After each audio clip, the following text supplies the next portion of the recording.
সিরাজগঞ্জের শাহজাদপুরে আব্দুর রহমান নামের এক কিশোরের সাথে বিয়ের দাবিতে অবস্থান নেওয়ার পরদিন ফিরে যাওয়ার চেষ্টা করেছে সাদিয়া খাতুন নামে এক স্বামী পরিত্যক্তা নারী।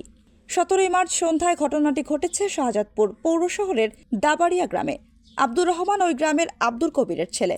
সাদিয়া খাতুন উপজেলার পোতাজিয়া ইউনিয়নের টিয়ারবন্দর গ্রামের মালয়েশিয়া প্রবাসী সাদ্দাম হোসেনের মেয়ে। 2 বছর পূর্বে প্রথম স্বামীর সাথে তার ছাড়াছাড়ি হয়। ঘটনাস্থলে গেলে সাদিয়া খাতুন প্রথমে অভিযোগ করে বলেন, আব্দুর রহমানের সাথে তার 6 মাস পূর্বে প্রেমের সম্পর্ক গড়ে ওঠে। এরই মধ্যে বিয়ের আশ্বাস দিয়ে সে ধর্ষণ করেছে। পরে জিজ্ঞাসাবাদে সে আবার বলেন, এই ধরনের কোনো কাজ আব্দুর রহমান আমার সাথে করেনি।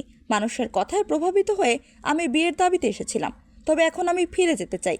আব্দুর রহমানের বিরুদ্ধে আমার কোনো অভিযোগ নেই। এ বিষয়ে কিশোর আব্দুর রহমানের পিতা বলেন, আমার ছেলের সাথে এই মেয়ের কোনো প্রেমের সম্পর্ক নেই। মেয়েটি তার ভুল বুঝতে পেরে বাড়ি ফিরে যেতে চাইছে। তবে ওই নারীর অভিভাবকরা এলে তাদের হাতে তাকে হস্তান্তর করা হবে। আমার ছেলে টিয়ারবন্দর এক মিষ্টির দোকানে কাজ করত, আর ওখানে একটা মুদির দোকান ছিল। ওই মুদির দোকানে ওই মেয়েটা দোকানদারি করত। ছেলের প্রয়োজন হয়তো খাবারের জন্য ওখানে যাইতো, যাওয়ার পরে হয়তো খাবার খাইতো। কিন্তু খাবার খাইতো ওই মেয়েটা কথাবার্তা বলতো, দোকানদার বলতো, কিন্তু তার সাথে আমার কোনো সম্পর্ক তো সে গড়ায় নাই। ওই মেয়েটাই তাকে সম্পর্কে গড়াইছে।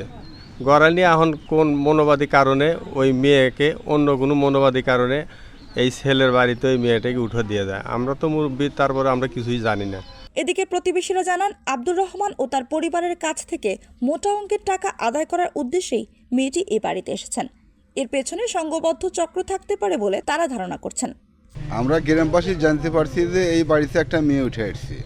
তারপরে মেয়ের মুখে থেকে শুনলাম যে ষড়যন্ত্রভাবে এই বাড়িতে মেয়েটার উঠে দেওয়া হয়েছে।